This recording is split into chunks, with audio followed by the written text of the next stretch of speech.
Good good evening. Evening. Good evening sir. हाँ, good evening.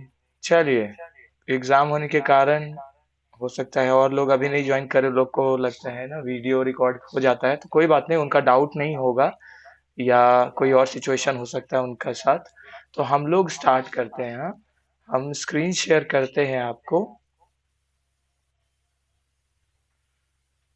ठीक है, आप लोग पहले अपना एक एक करके डाउट बताइए, फिर थोड़ा हम रिवीजन कर देंगे और कुछ चीजों पर फिर से लाइट मार देंगे, है ना। तो इजी रहेगा हमारे साथ। ठीक है, चलिए चलिए पूछना स्टार्ट करिए। तो क्या क्या पूछना है, कहाँ कहाँ क्या बताएं।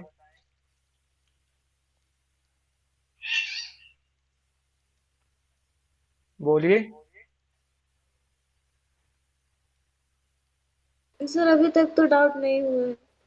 कोई डाउट नहीं है। सुरेश, आपको बोलिए।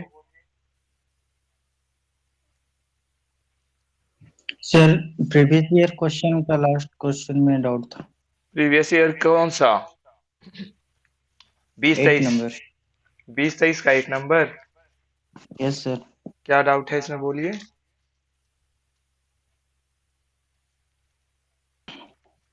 सर यूनिट्स में है तो फिर नॉर्मल लॉस राइट साइड में, तो उसी को नहीं समझ में आ रहा। यूनिट्स में है, क्या है, फिर से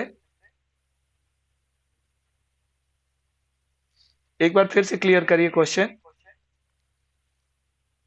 यस सर, वो राइट साइड नॉर्मल लॉस भी है, उसी को समझ में नहीं आ रहा। देखिए, हम लोग बनाते हैं ना प्रोसेस अकाउंट, तो इसमें क्या करते हैं, देखिए यहाँ पे हम लोग दिखाते हैं ना, ओपनिंग आ गया, है ना, और जो भी खर्च लग गया, और यहाँ हम लोग क्या ये दिखाते हैं जिससे भी ये घटता है ना, राइट लेफ्ट साइड क्या होता है, घटता है, या क्लोजिंग दिखाते हैं हम लोग। यहाँ तक क्लियर है? Yes sir. तो अब देखिए फिर क्या है, नॉर्मल लॉस आया है। नॉर्मल लॉस हम लोग जानते हैं क्या होता है, जो बिजनेस में नॉर्मली होता है, और उसके कारण क्या होता है, कॉस्ट हमारा क्या हो जाता है, बढ़ जाता है ना, है कि नहीं।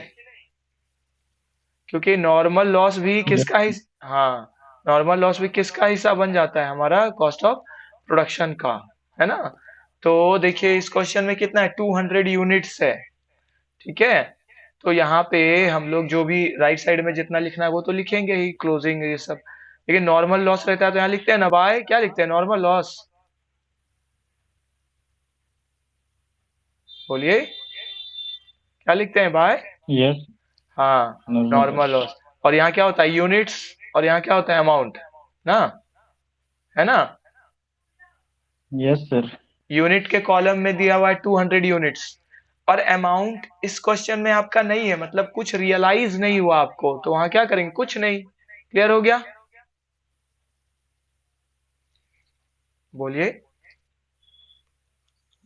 अमाउंट में नहीं होगा।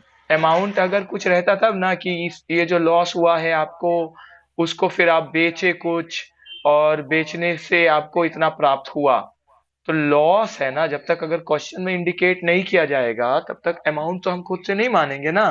क्लियर है? Yes sir. बुक में आप हमको कोई भी एक इलस्ट्रेशन बताइए तो जिसमें नॉर्मल लॉस है, जो आपको वहां से डाउट है वहां से बताइए, वही तो आपको क्या होगा ना, ज्यादा अच्छा से क्लियर हो जाएगा। रुकिए, हम भी साथ में देख रहे हैं, हमको सीधा मिलता है तो हम आपको बताते हैं। ठीक है, लॉस कहाँ है,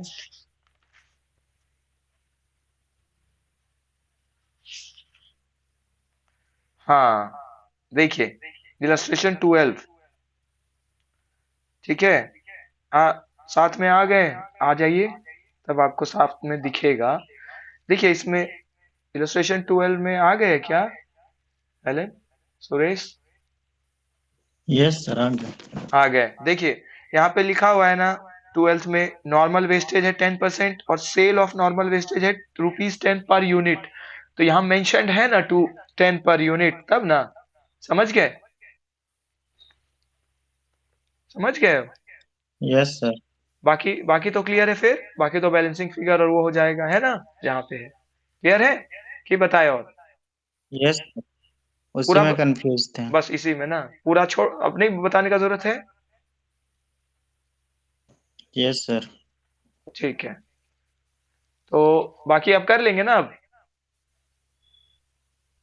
यस सर, हो जाएगा। हाँ, यहाँ क्या है देखिए, हम सिंपल में बता देते हैं। यहाँ जितना ओपनिंग है वो, जितना खर्चा है, मटेरियल, लेबर और डायरेक्ट एक्सपेंसेस, इनडायरेक्ट एक्सपेंसेस सब आ गया।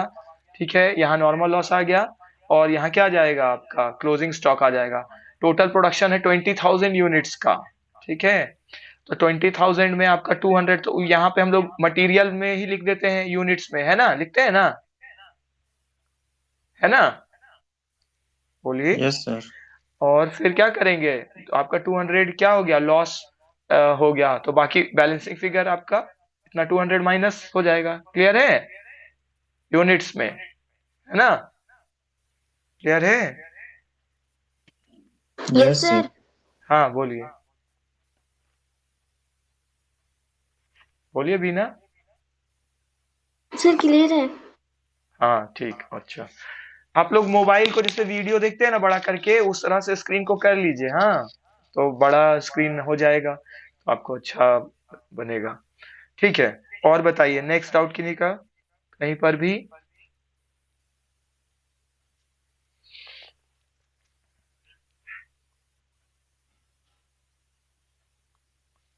एलन, कोई डाउट है? डाउट तो नहीं है सर अभी। नहीं है, ठीक है। बीना का नहीं है। सुरेश, और कहीं पे है आपको? अभी तक तो नहीं है सर। ठीक है, चलिए तो अब हम कुछ कुछ बता देते हैं आपको। जैसे हमको रिक्वेस्ट किया गया कि स्टैंडर्ड कॉस्टिंग का थोड़ा थ्योरी के बारे में गाइड कर दीजिए, है ना? तो आइए, तो स्टैंडर्ड कॉस्टिंग में बुक में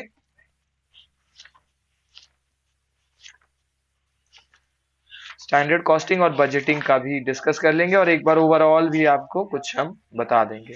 ठीक है, चलिए आइए।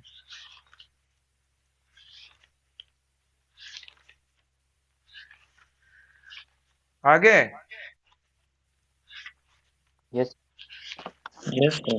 ठीक है, देखिए समझिए क्या होता है स्टैंडर्ड कॉस्टिंग। ठीक है, देखिए कुछ भी हम लोग काम करते हैं, ठीक है, तो हम लोग को अच्छा या खराब लगता है कि नहीं बाद में? काम जब कंप्लीट कर लेते हैं या नहीं हो पाता है तो लगता है कि नहीं? लगता है लगता सर। है सर। लगता लगता है है ना? सर। हाँ, तो मतलब क्या हुआ, एक तरह से हम लोग क्या बना लिए, अपने लिए स्टैंडर्ड हम लोग सेट कर लिए थे, जिसको हम लोग मीट नहीं कर पाए, indirectly, without knowing that we have made standards for ourself. इसीलिए ना बाद में खराब ही अच्छा लगता है। मान लीजिए कोई स्टैंडर्ड ही नहीं है हम लोग का, तो हम लोग को अच्छा खराब कहाँ से लगेगा, है ना? जो ज्यादा अगर सोचे ही नहीं कि हमको कैसा करना चाहिए था, तो उसको क्या अच्छा खराब लगेगा?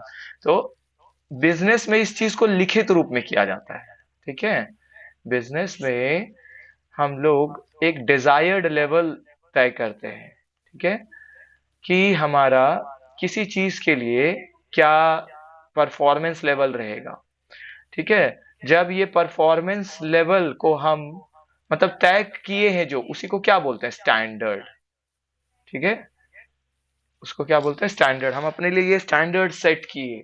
ठीक है, तो बिजनेस में जब स्टैंडर्ड कॉस्ट कॉस्ट और स्टैंडर्ड कॉस्टिंग है, उसका भी मेन रेफरेंस क्या है, यहीं से लेके कि हम लोग एक परफॉर्मेंस लेवल सेट करते हैं, और उसके हिसाब से हम लोग देखते हैं काम हुआ कि नहीं। मतलब क्या होता है, कंपैरिजन। तो ये हो गया हमारा स्टैंडर्ड, और जो एक्चुअल जब काम हम किए, उसमें और इसमें कितना अंतर है, डिविएशन है, कितना अलग है एक दूसरे से। तो अगर मान लेते हैं स्टैंडर्ड हम बनाए हैं, देखिए जैसे हम लोग सोचते हैं कि ना अब से हम पढ़ना स्टार्ट करेंगे और दिन में हम 6 घंटा पढ़ेंगे। ठीक है, तो ये क्या बनाए, हम स्टैंडर्ड बनाए। एक्चुअल में क्या हुआ कि पढ़ने का आदत तो है नहीं, तो पढ़ाई जब स्टार्ट किए तो पता चला एक ही घंटा में सब खत्म, पूरा जोश खत्म। तो यहाँ क्या हुआ, 6 घंटा आप तय किए, एक्सपेक्ट कर रहे थे, एक्सपेक्टेड लेवल ऑफ परफॉर्मेंस मतलब स्टैंडर्ड कितना था, 6, और एक्चुअल कितना आप कर पाए, 1। तो बताइए ये फेवरेबल हुआ कि अनफेवरेबल हुआ? Unfavourable sir. हाँ, वेरी गुड, अनफेवरेबल हुआ। क्यों? क्योंकि यहाँ प्रोडक्टिविटी का बात हो रहा है, आप कितना प्रोडक्टिव रहे, दिन को कितना यूटिलाइज किए। 6 घंटा का आप सोचे थे हम काम करेंगे, किए बस 1 घंटा, तो ये प्रोडक्टिविटी क्या हो गया, अनफेवरेबल हो गया आपका, कितने जितना तय के नहीं कर पाए। चलिए, बहुत जबरदस्त दृढ़ निश्चय था हम पढ़ेंगे 6 घंटा, है ना, लेकिन ऐसा निश्चय था और आपको लगा कि हमको परफॉर्म करना है, आप पढ़ गए 8 घंटा। अब बताइए फेवरेबल है कि अनफेवरेबल है?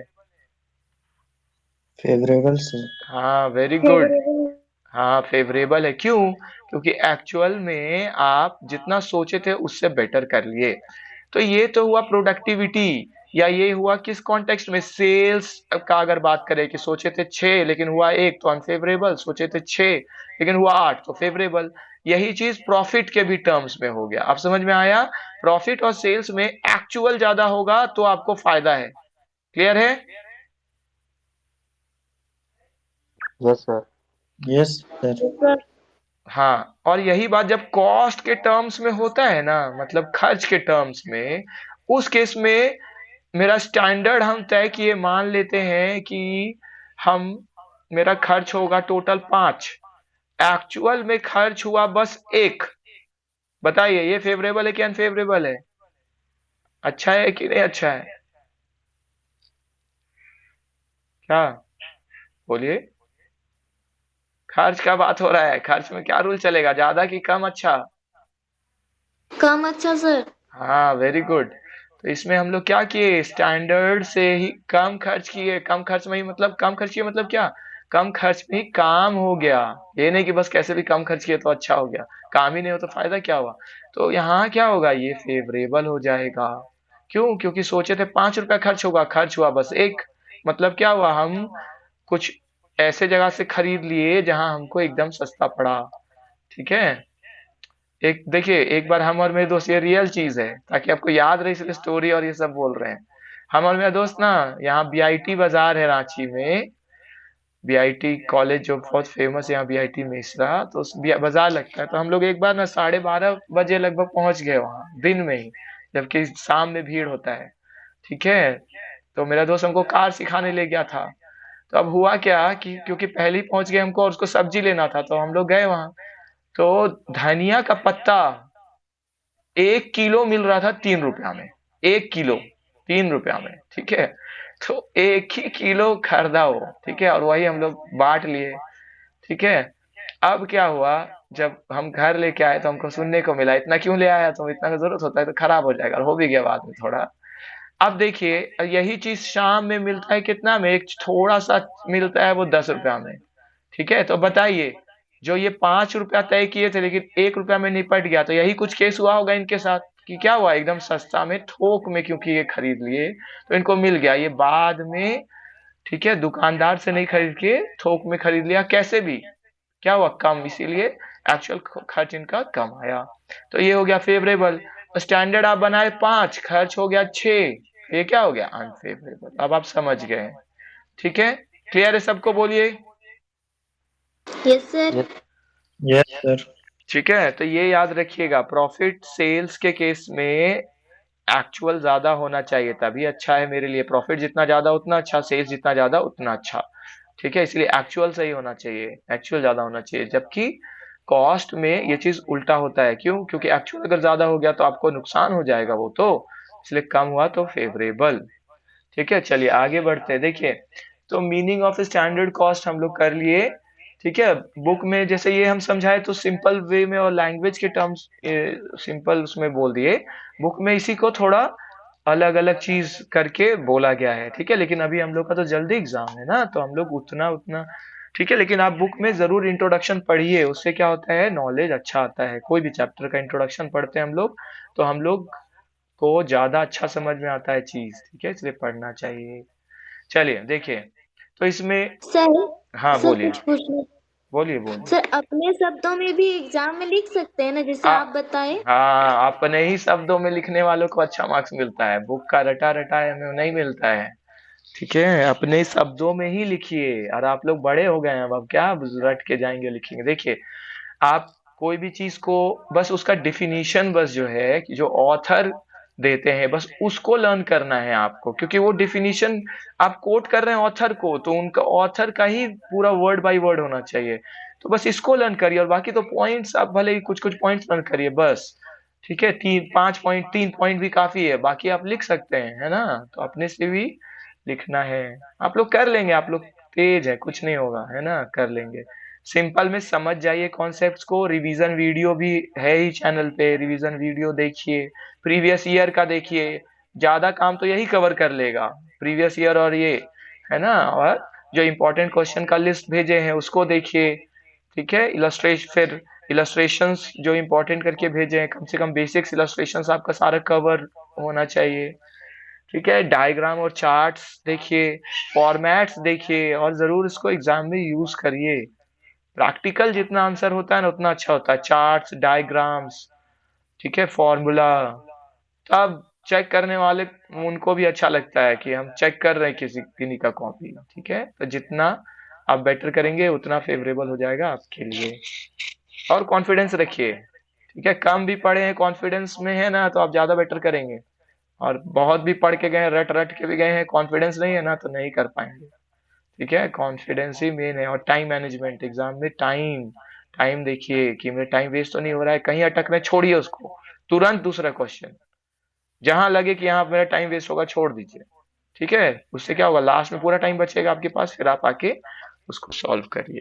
तो कोशिश करना है अपने ही वर्ड में लिखने का, और फेंकिएगा मत कि कुछ भी लिखे जा रहे हैं, पॉइंट्स में ज्यादातर लिखिएगा। ठीक है, पॉइंट्स रहता है तो अच्छा लगता है, प्रेजेंटेशन अच्छा रहता है। तो पॉइंट्स, चार्ट्स, डायग्राम्स, फॉर्मेट्स, और अगर इलस्ट्रेशन बनाएंगे तो नोट्स और वर्किंग नोट्स भी होना चाहिए। पहले फॉर्मेट होना चाहिए। ठीक है, तो सॉल्यूशन के लिए एक पेज छोड़ ही दीजिए उसको, फिर नेक्स्ट पेज में नोट्स और वर्किंग नोट्स करिए।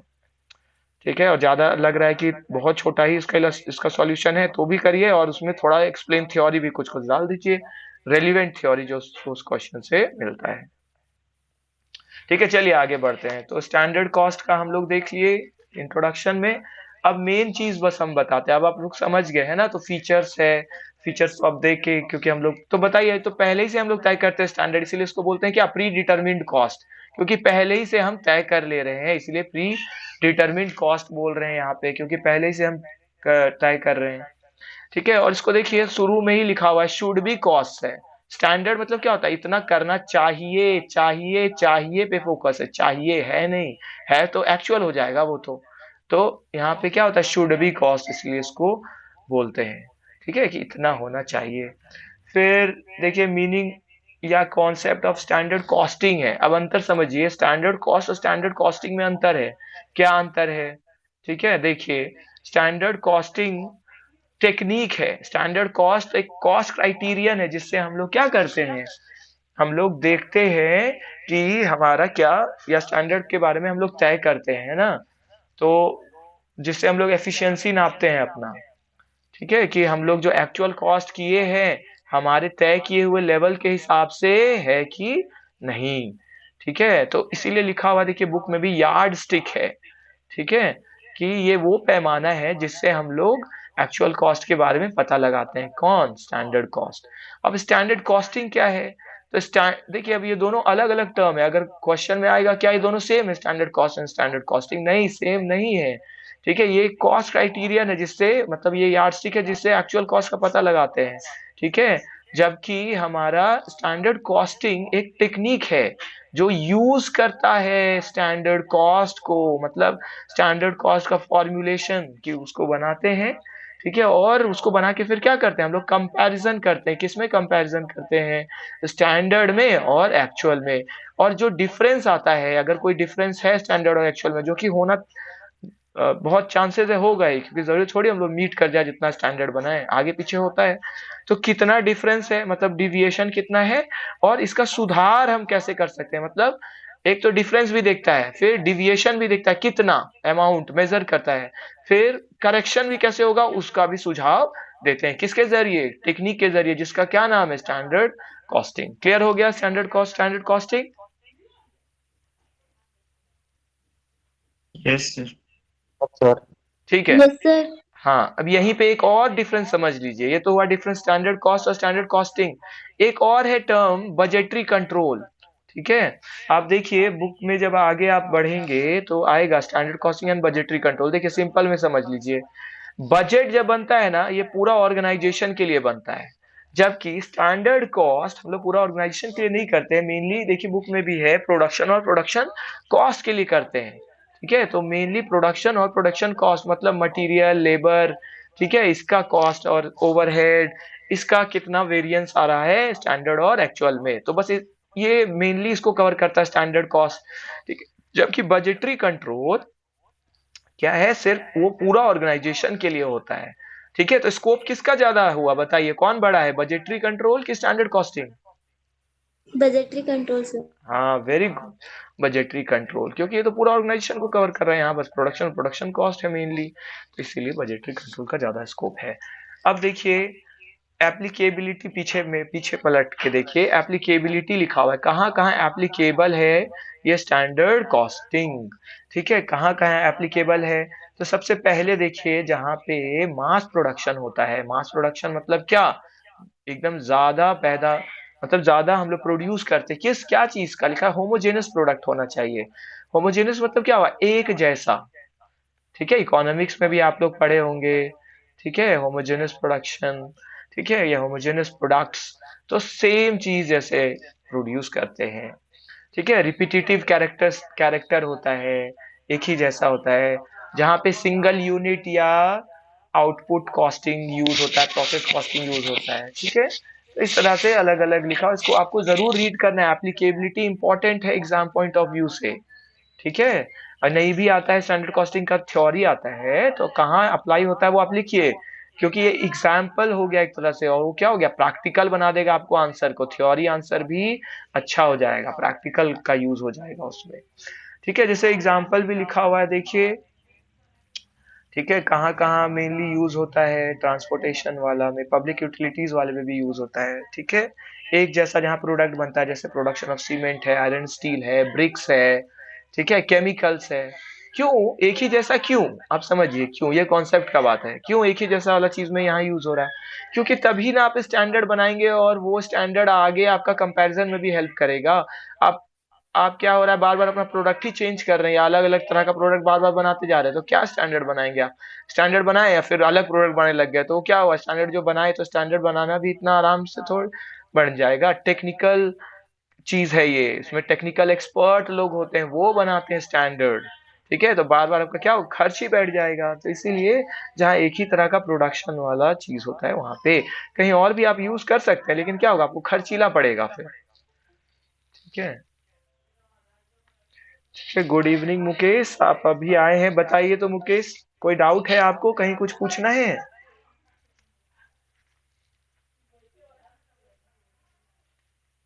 कोई डाउट है मुकेश आपको?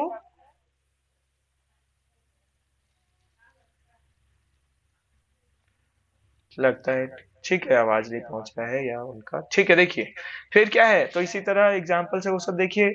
फिर स्टैंडर्ड कॉस्टिंग और हिस्टोरिकल कॉस्टिंग का भी डिफरेंस है। देखिए हिस्टोरिकल कॉस्टिंग क्या होता है, जो एक्चुअल आपका लग गया है। ठीक है, तो स्टैंडर्ड कॉस्टिंग और उसमें अंतर क्या हुआ, हिस्टोरिकल में तो जो हम लोग का रिकॉर्ड जैसा होता है, जिस तरह से हम लोग करते आ रहे हैं ना, उसमें तो कोई कंट्रोल हम लोग थोड़ी करते, जितना हुआ चलो उसको रिकॉर्ड कर दो। ठीक है, तो एक्चुअल कॉस्ट वहाँ, यहाँ एक्चुअल कॉस्ट कंसीडर होता है, जबकि स्टैंडर्ड कॉस्टिंग में हम लोग देखे क्या होता है, वहां हम लोग तो तय करते हैं स्टैंडर्ड। ठीक है, उसके बेसिस पर हम लोग फिर खर्चों को, स्टैंडर्ड कॉस्टिंग का आगे काम चलता है। और एक एस्टिमेटेड कॉस्ट भी लिखा हुआ, उससे भी डिफरेंस बताया हुआ, स्टैंडर्ड कॉस्ट और एस्टिमेटेड कॉस्ट का डिफरेंस। ठीक है, तो स्टैंडर्ड कॉस्ट और एस्टिमेटेड कॉस्ट में क्या डिफरेंस है, ठीक है, उसमें बस हम लोग अपने मन से बोल देते हैं, ये तो कोई भी बोल देगा, हमको लगता है ऐसा होगा, मटेरियल का प्राइस बढ़ेगा, इतना होगा, तो ये क्या है, ये होगा ऐसा वैसा, ये क्या है, एस्टिमेटेड वाला बात कर रहे हैं हम। ठीक है, जबकि स्टैंडर्ड कॉस्टिंग में अभी हम लोग बताए, डिस्कस किए क्या, टेक्निकल चीज है ये, जो होगा होगा में नहीं करते हैं, बाकी सब चीजों को कंसीडर करके और एक्सपर्ट लेवल पे इसको डिसाइड किया जाता है इस चीज को। ठीक है, क्योंकि ये भी क्या है, एक तरह का स्टैंडर्ड कॉस्टिंग है, तो इसमें जो हम लोग तय करते हैं उसके लिए हमको एक्सपर्ट लेवल का नॉलेज या एक्सपर्ट का जरूरत है। ठीक है, तो एस्टिमेटेड में तो बस इतना होगा ऐसे सोचते हैं। ठीक है, अब देखिए एडवांटेजेस है। ठीक है, एडवांटेजेस में देखिए क्या है, एडवांटेज क्या होगा, आप स्टैंडर्ड कॉस्टिंग मतलब आप तय कर लिए स्टैंडर्ड, तो बताइए आपको फायदा होगा कि नहीं। जैसे अगर हम तय करते हैं कि हमको आज पढ़ाना है और हमको आज ये कवर करना है, तब ना वो चीज हम कर पाते। तय ही नहीं करेंगे, सीधे आ जाएंगे, बोलेंगे चलो क्लास स्टार्ट करते हैं, या क्लास में हम सीधे चले जाएंगे, एंटर कर जाएंगे, और हमें कोई प्रिपरेशन ही नहीं है, कोई सोचे ही नहीं है। तो बताइए उस समय अच्छा होगा कि हम अपना तैयारी करके अपना मतलब स्टैंडर्ड सेट करके जाएंगे कि यही से ये कराना है, बताना है, कब अच्छा होगा। सर पहले से ही सेट करना। हाँ वेरी गुड, तो प्लानिंग है ना, तो प्लानिंग पहले से होता है तो ज्यादा अच्छा है। क्योंकि क्लास है ना, तो क्लास में वो है। वैसे ही बिजनेस है, तो बिजनेस में भी अगर प्लानिंग हो गया, planning in the form that we are setting standards for the cost we are likely to incur, है ना, कि हमको ये कॉस्ट जो इनकर करना है उसके लिए हम पहले से ही प्लान कर लेते हैं। ठीक है, अपना स्टैंडर्ड सेट कर लेते हैं। ठीक है, मतलब अपना एक्सपेक्टेड लेवल ऑफ परफॉर्मेंस तय कर लेते हैं, तो क्या होगा हमारे लिए एक बेंचमार्क हम स्टैब्लिश करते हैं। बेंचमार्क मतलब कि ये लेवल तो होना चाहिए हमारा, है ना। तब ना नहीं हम लोग अचीव कर पाते हैं तो सोचते हैं कि नहीं कहाँ कमी रह गया, निकालो उसको और फिर करो। उसी तरह आप लोग का एग्जाम है तो आप लोग अभी प्रिपेयर कर रहे होंगे, आपको कोई डिस्ट्रैक्ट करना भी चाहेगा ना तो बहुत कम चांस है कोई कर पाएगा, क्योंकि आपको पता है टाइम अभी नहीं है। ठीक है, तो आप क्या किए, आप अपने लिए स्टैंडर्ड बना लिए, आप कुछ भी हो जाए, कोई बोले चलो घूम के आते हैं ये चाहे, आप सोचोगे 5 मिनट से ज्यादा हम बाहर घुस जाएंगे ही नहीं आप। ठीक है, इसीलिए देखिए आज क्लास है लेकिन कुछ लोग नहीं आए, उनका प्रिपरेशन नहीं हो रहा होगा तो क्या नहीं हुआ होगा, तो क्या सोच रहे होंगे कि चलो वीडियो आ जाएगा, हम लोग का प्रिपरेशन ही नहीं है तो हम लोग करते हैं, पढ़ाई करते हैं, है ना। कुछ लोगों का, बाकी लोग का कोई और भी रीजन हो सकता है। ठीक है, तो बेंचमार्क बनाने से क्या होता है, बिजनेस को भी फायदा होता है। और क्या फायदा होता है, देखिए हम पहले से अपना कॉस्ट एस्टिमेट किए हुए हैं कि मेरा इतना कॉस्ट लग जाएगा, तब ना हमको पता चलेगा हम इतना में रोक लेंगे तो हमको इतना प्रॉफिट होगा। प्रॉफिट का अगर हम थोड़ा अनुमान लगा लेते हैं तो क्या होता है, प्रॉफिट का हम कितना पोर्शन इन्वेस्ट करेंगे, ठीक है, और कितना पोर्शन हम अपना आगे का बिजनेस का स्कोप बढ़ाने में लगाएंगे, या कितना पैसा हम अपना रिजर्व में डालेंगे, ये सब तय होता है तब ना हम लोग क्या करते हैं, आगे अपना लाइफ को बढ़ाते हैं। बिजनेस के केस में बिजनेस बढ़ता है। हम लोग भी तो यही करते हैं ना कि कुछ पैसा जैसे सेव कर लिए, कुछ इतना पैसा खर्च होगा, ठीक है, इतना पैसा मान लेते हैं किसी का हेल्प में लग जाएगा। ठीक है, कुछ पैसों का हम लोग मान लेते हैं एंटरटेनमेंट करेंगे या घूमेंगे। तो ये सब क्या है, ये सब भी क्या है, प्लानिंग ही चल रहा है। उसी तरह बिजनेस में स्टैंडर्ड कॉस्ट जब यूज करते हैं तो वो भी क्या हुआ, हम आगे का प्लानिंग करके सोचते हैं। तो जो स्टैंडर्ड कॉस्टिंग है हमारा ये एडवांटेज देता है। देखिए एक और अच्छा एग्जाम एडवांटेज है management by exception. Management by exception क्या हुआ कि हम लोग सिर्फ अपना ध्यान जरूरी चीजों पर ही फोकस करेंगे। ठीक है, जब तक कहीं और ध्यान करना एकदम जरूरी ना हो जाए। मतलब क्या हुआ, आपका स्टैंडर्ड बन गया तो अब आप तो ऑलरेडी एक तरह से क्या काम करना है, अलग अलग डिपार्टमेंट को पता है क्या काम करना है, या जो लोग इन्वॉल्व हैं उनको पता है क्या काम करना है। ठीक है, तो अब मैनेजमेंट वहां ध्यान नहीं देगी। हाँ, अगर वो लोग नहीं अचीव करते हैं टारगेट या कुछ और ऐसा बात होता है जो कि बिजनेस के लिए सही नहीं है, तब वो लोग यहाँ ध्यान देंगे। तो स्टैंडर्ड सेट कर देने से क्या मैनेजमेंट बाय एक्सेप्शन भी हो गया, है ना, कि हम लोग को कुछ इंपॉर्टेंट चीजों पर ही ध्यान देना है। फिर formulation of production and price policy, तो नीति तो बनाते ही हम लोग, है ना, कॉस्ट कंट्रोल कर सकते हैं, वेस्टेज को कम कर सकते हैं, क्योंकि स्टैंडर्ड बनाए हैं तो हम कोशिश करेंगे कि ठीक से चले। ठीक है, तो ये एडवांटेज हो गया। कुछ कुछ और है, एफिशिएंसी को बढ़ाता है।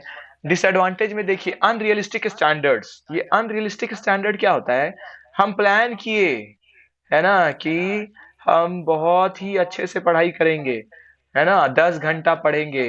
अब बताइए पढ़ने का आदत ही नहीं है, 10 घंटा बहुत कम चांस है कि 10 घंटा को अचीव करेंगे, है ना।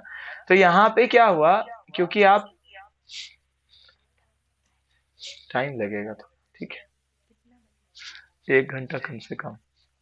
ठीक है, देखिए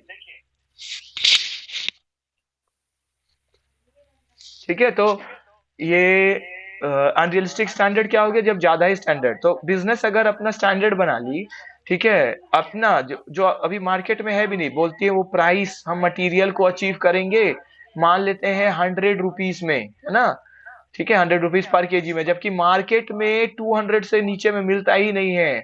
तो क्या है, ये अनरियलिस्टिक स्टैंडर्ड फिर सेट हो रहा है, इस तरह का बोल सकते हैं, क्योंकि वो अवेलेबल ही नहीं है, तो कैसे आप लिख रहे हैं 100 में आप कर लेंगे। ठीक है, तो अनरियलिस्टिक क्या होता है, जब आपको अचीव करने में बहुत ही कठिनाई या नामुमकिन जैसा हो जाए, तो वो क्या हो गया, अनरियलिस्टिक स्टैंडर्ड। तो ऐसा स्टैंडर्ड बनाने से क्या होगा, ज्यादा चांस है कि आप काम ही नहीं फिर करोगे, है ना, बोलोगे कि नहीं हम तो अचीव ही नहीं कर पाते हैं, हम ठीक नहीं है। जबकि ठीक आप नहीं, एक्चुअल में क्या नहीं था ठीक, आपका प्लानिंग ठीक नहीं था, जो स्टैंडर्ड आप बनाइए वो ठीक नहीं था। ठीक है, फिर देखिए frequent revision of standard. Standard का एक दिक्कत ये है कि बार बार ये चेंज होता है। देखिए ये असल में डिसएडवांटेज में लिखा है, पर यही एडवांटेज में भी हो सकता है ना, कि फ्लेक्सिबल अप्रोच क्या बोलता है कि चेंज करें हम जब जहां जहां रिक्वायरमेंट आए। ठीक है, तो यहाँ पे अगर हमको लगता है कि हम बाद में पता चला, इसको एडवांटेज में भी आप लिख सकते हैं कि जैसे ही हमको लगता है हम कम अ, कम खर्च, हम ज्यादा ही अपना खर्च सेट कर लिए स्टैंडर्ड का, वो तो कम में भी हो जाता, तो आप चेंज कर लीजिए स्टैंडर्ड। तो ये प्लस में भी लिख सकते हैं, और नेगेटिव में भी कैसे लिख सकते हैं कि चेंज करना पड़ता है, तो करना पड़ता है इसलिए नेगेटिव इसको बोला जा रहा है ना। तो दोनों में ही आप इसको यूज कर सकते थे, जब भी कुछ भी हम चेंज करेंगे तो आगे का भी इफेक्ट पड़ेगा, वो प्रॉफिट पे भी पड़ेगा, है ना, पड़ेगा कि नहीं बताइए, टोटल प्रॉफिट पे भी असर पड़ेगा ना, बार बार स्टैंडर्ड चेंज होगा तो जितना आप सोचे थे वो प्रॉफिट भी ऊपर नीचे होगा। क्लियर है, एक्सपेक्टेड प्रॉफिट, हाँ, एक्सपेक्टेड प्रॉफिट ऊपर नीचे होने लग जाएगा, तो उसके कारण मतलब बाकी भी जो आप स्टैंडर्ड सेट किए हैं उस पर भी असर डालेगा, क्योंकि एक चीज चेंज होता है जहां, तो बाकी सब चीज भी इंटरलिंक्ड है ना, तो वो भी चेंज होने लगेंगी। फिर देखिए difficulty in fixing responsibility. Standard में आप ये नहीं बोल सकते इसका इनका गलती के कारण, इनका गलती के कारण, तो जहां आप ये नहीं बोल सकते हैं वहां पे क्या है, आप फिर जहाँ अनकंट्रोलेबल चीजें हैं, ठीक है, वहां आप रिस्पॉन्सिबिलिटी तो वैसे भी नहीं फिक्स कर सकते हैं। ठीक है, तो उस केस में क्या है, क्योंकि रिस्पॉन्सिबिलिटी नहीं फिक्स कर पा रहे हैं, तो ये नहीं फिक्स कर पा रहे हैं, इसलिए क्या बोल दिया जा रहा है, डिसएडवांटेज। ठीक है, lack of cooperation, not suitable for small firms. अगर कोऑपरेशन सारे डिपार्टमेंट का जो भी इन्वॉल्व हैं वो अगर आपस में झगड़ा किए हुए हैं, तो फिर क्या स्टैंडर्ड कहाँ से मीट होगा, तो झगड़ा किए हुए हैं तो टाइम ही वेस्ट होने वाला है फिर तो। ठीक है, not suitable for small firms, small firms के लिए सुटेबल नहीं है, क्यों, क्योंकि कॉस्टली हो जाएगा, और स्मॉल फर्म्स तो वैसे भी उनपे तो क्या है, वैसे उनका तो कम ही profit in comparison to larger ones. ठीक है, उनका तो कम ही प्रॉफिट रहता है ना, तो वो क्या सोचेंगे, अगर वो क्यों इम्प्लीमेंट करें, है ना, क्योंकि उनको वैसा फायदा नहीं है। ठीक है, चलिए फिर difficulty in setting up standard भी जैसे लास्ट में लिखा हुआ है, और फिर not applicable in case of non standard products.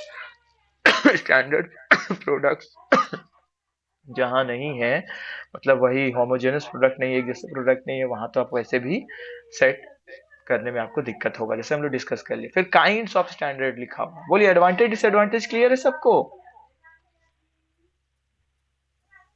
Yes sir. ठीक है, अब देखिए काइंड्स ऑफ स्टैंडर्ड, हाँ, देखिए काइंड्स या टाइप्स ऑफ स्टैंडर्ड्स। ठीक है, अब ये क्या है समझिए इसको, देखिए सबसे पहला जैसे बोला गया है करंट स्टैंडर्ड। करंट स्टैंडर्ड क्या हुआ, जो इस बार के लिए हम स्टैंडर्ड सेट किए उसी को क्या बोलेंगे, करंट स्टैंडर्ड।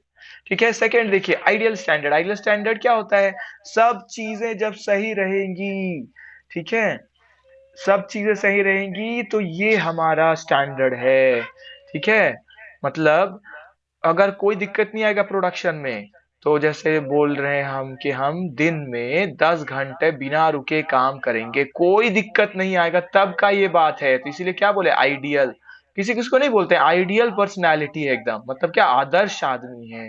ठीक है, आदर्श व्यक्ति है, मतलब क्या है, उसका आपको डिमेरिट जल्दी नहीं मिलता है फिर। ठीक है, तो मतलब वो क्या है, वो अंदर से आ, उनका कोई कॉन्फ्लिक्ट नहीं चलता है, क्योंकि आदमी गड़बड़ कब करता है, अंदर में कॉन्फ्लिक्ट चलता है, द्वंद में होता है, कंफ्यूजन होता है, तो गड़बड़।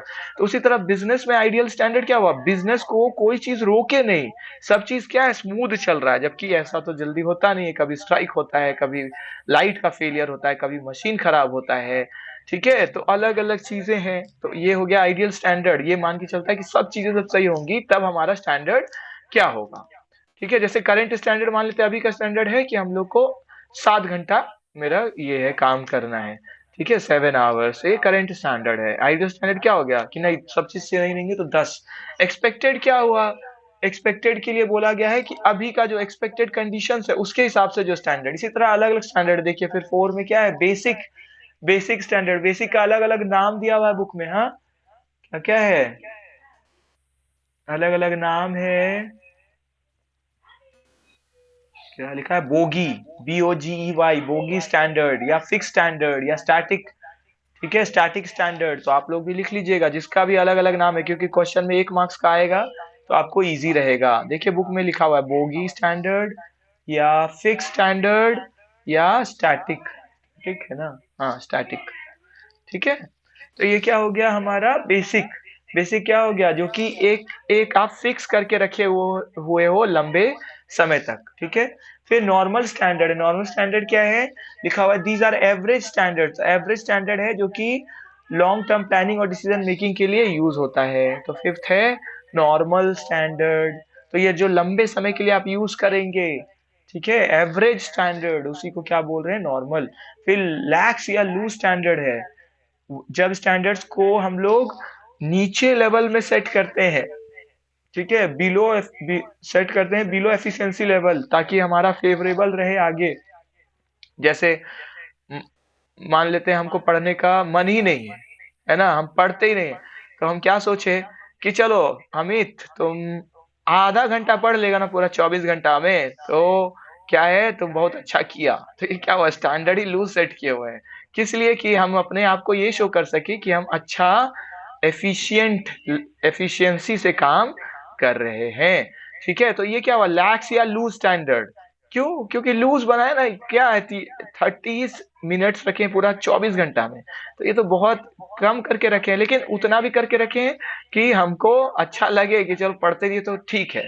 तो ये कंपैरिजन हुआ विद इन, मतलब अपने से ही कंपैरिजन हुआ कि चलो कुछ नहीं करने से कुछ बेटर है। लेकिन बिजनेस में तो ऐसा नहीं चलेगा ना, कंपिटिटिव एनवायरनमेंट है, आपको क्या बोलते हैं, वॉर्स फुटिंग पर, युद्ध स्तर पे काम करना होता है। और ऐसा लाइफ में भी यही है, जितना जबरदस्त मेहनत करेंगे उतना अच्छा होगा, ठीक है। तो जो नहीं करते हैं दिक्कत होता है उनको बाद में, क्यों, मार्क्स या परसेंटेज के कारण नहीं, मेहनत नहीं, मेहनत का आदत नहीं आया, मेहनत का आदत करने के लिए मेहनत करना चाहिए, ठीक है। नहीं तो हम लोग क्या होता है, फिर काम से जी चुराते हैं कभी कभी, लेकिन होता है, हम लोग भी लेजी पढ़ते हैं, कोई बात नहीं, ठीक है। लेकिन अपना ये टेंडेंसी रखिए कि हमको इसका आदत पड़ाना है अपने आप को, ताकि कोई भी लाइफ में फिर कुछ ऐसा आए जहाँ मेहनत का जरूरत हो तो हम मेहनत कर पाए। तो आदत होता है जिसका, वो ना कर पाएगा, आदत ही नहीं है तो कितना भी चाहेगा ना, तो लेकिन आदत नहीं है तो वो आगे बढ़ नहीं पाते हैं फिर, ठीक है। चलिए, ज्यादा चांस क्या है, हम मेहनत पे अपना ध्यान दें। फिर नेक्स्ट है क्या, देखिए रिवाइज स्टैंडर्ड। रिवाइज स्टैंडर्ड क्या हुआ, जो कि हम चेंज कर दिए चेंजिंग कंडीशन के साथ, है ना। तो वो क्या हो गया हमारा रिवाइज स्टैंडर्ड, सातवां है हमारा रिवाइज स्टैंडर्ड, ठीक है, ठीक है। सेवेंथ है रिवाइज्ड, और लास्ट है हिस्टोरिकल स्टैंडर्ड्स, ठीक है। हिस्टोरिकल स्टैंडर्ड क्या हो गया, जैसे अभी हम लोग डिस्कस कर रहे थे ना, हिस्टोरिकल कॉस्टिंग जैसा, है ना। तो हिस्टोरिकल स्टैंडर्ड एवरेज स्टैंडर्ड है जो हम पहले अचीव कर चुके हैं, तो उसी के बेसिस पर जो, मतलब मान लेते हैं पिछले 10 साल में मेरा ये स्टैंडर्ड है, ठीक है। एक जन है वो लाए अलग अलग परसेंट, 80%, 90%, ठीक है, फिर 70% हो गया, फिर मान लेते हैं खराब हो गया थोड़ा 50% में आ गए, तो जितना भी ये सबको एक साथ प्लस कर दीजिए, डिवाइडेड बाई 10 कर दीजिए, तो क्या आ जाता है, एवरेज आ जाता है। तो एवरेज रेट के बेसिस पे जो हम लोग तय कर लिए, तो हिस्टोरिकल स्टैंडर्ड आ गया। क्लियर सबको types of standard, yes sir. Yes sir. ठीक है। ये सब क्या है, हाँ ये सब क्या है, अलग अलग बस नाम है ना, ये क्या है, अलग अलग नाम है। करंट स्टैंडर्ड ये हो गया, आइडियल स्टैंडर्ड ये हो गया, एक्सपेक्टेड स्टैंडर्ड ये हो गया, बेसिक स्टैंडर्ड ये हो गया, ठीक है, रिवाइज हो गया, हिस्टोरिकल हो गया, मतलब क्या है, बस अलग अलग स्टैंडर्ड का नाम दिया हुआ है। चलिए, तो हम लोग आगे बढ़ते हैं। आगे में देखिए क्या है, इसके बाद जो है सेटिंग ऑफ स्टैंडर्ड। तो क्या सेटिंग ऑफ स्टैंडर्ड में है, हम लोग किसके किसके लिए सेट कर लेते हैं, ठीक है। तो बोला गया पहला कि standard cost for direct material, तो डायरेक्ट मटेरियल के लिए जो पढ़ेंगे हम लोग देखे भी स्टैंडर्ड कॉस्टिंग में, फिर direct standard cost for direct labour, फिर क्या ओवरहेड, ठीक है। तो ये सब तो हम लोग डिस्कस किए। फिर स्टेप्स क्या ले सकते हैं आप इंट्रोड्यूस करने के लिए स्टैंडर्ड कॉस्टिंग सिस्टम को एक फैक्ट्री में, ठीक है, जो नेक्स्ट लिखा हुआ है। तो क्या आप करेंगे, स्टैंडर्ड कॉस्टिंग किस पे काम करता है, एलिमेंट्स ऑफ कॉस्ट पर। तो मटेरियल कितना है डायरेक्ट वाला, लेबर कितना है डायरेक्ट, ओवरहेड्स कितना है, पहले तो वो देखिए आप, ठीक है। तो उसके लिए स्टैंडर्ड्स आपको सेट करिए सबके लिए कि इसका इतना रुपया, इसका इतना इतना स्टैंडर्ड कॉस्ट होगा मटेरियल का, लेबर का, इसका। फिर टाइप ऑफ स्टैंडर्ड देखिए, कौन सा स्टैंडर्ड, जैसे जो अभी हम लोग कवर किए, ये कौन सा टाइप है, तो ये करंट वाला है, ये बेसिक है, नॉर्मल है, जैसा, ठीक है।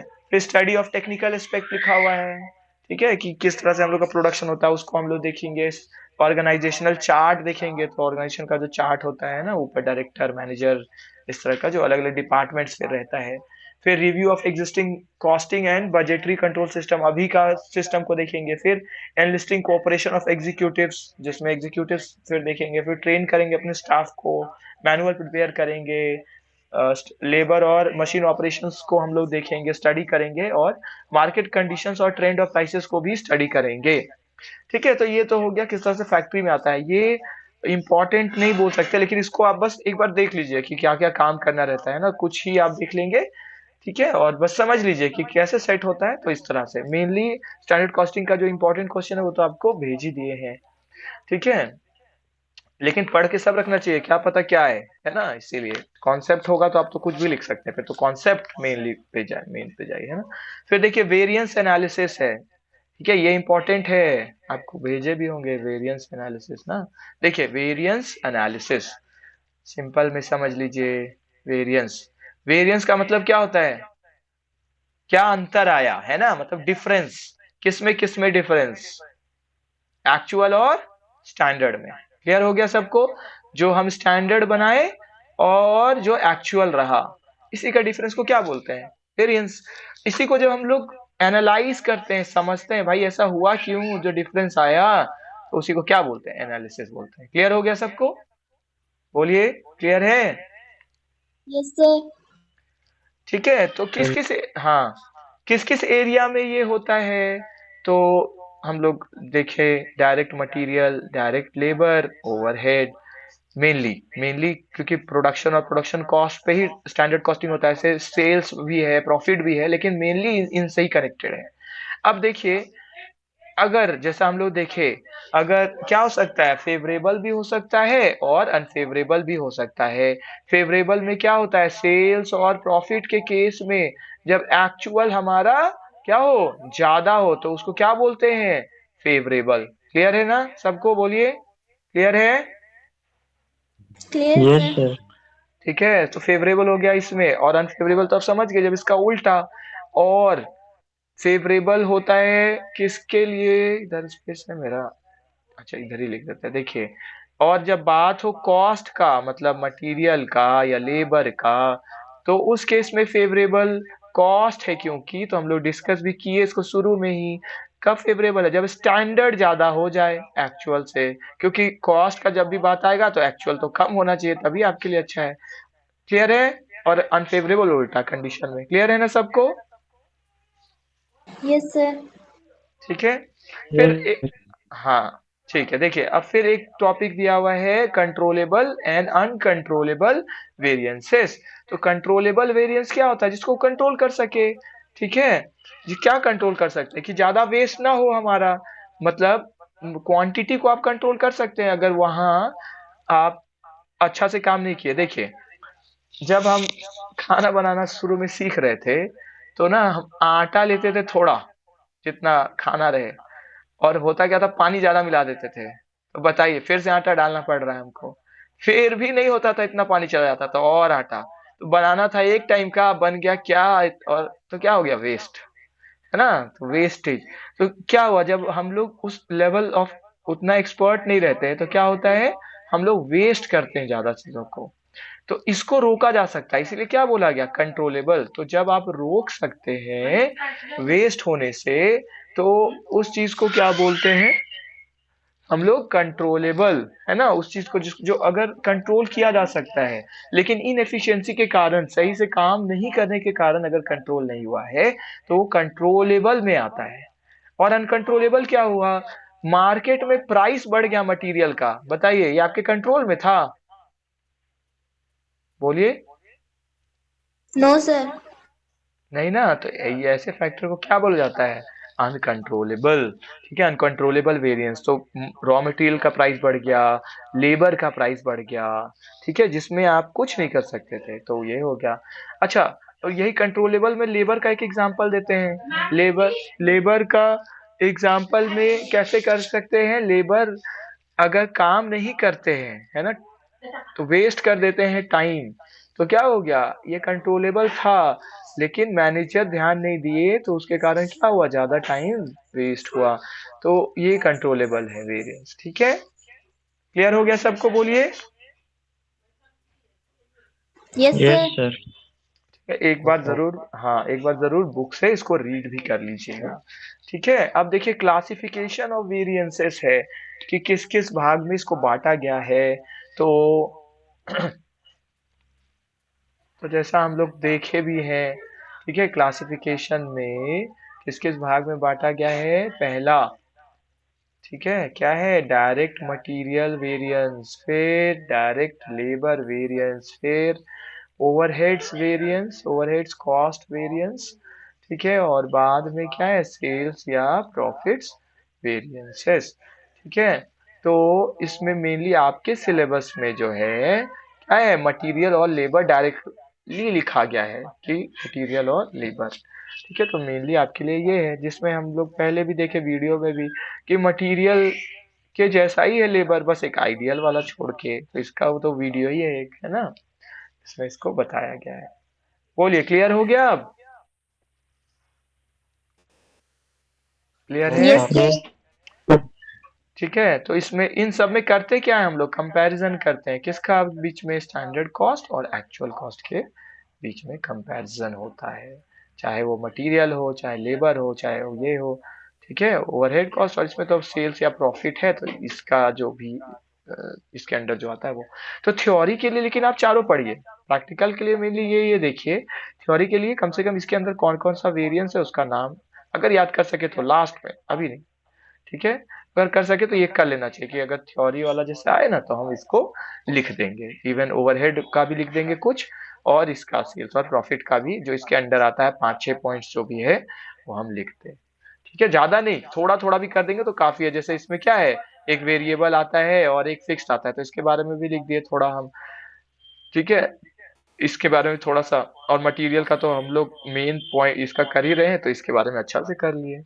ठीक है, क्लियर है सबको? Yes sir. ठीक है, अब आइए बजट, बजट में भी, हाँ, बजट। ठीक है, चलिए बजट वाले चैप्टर में आते हैं हम लोग।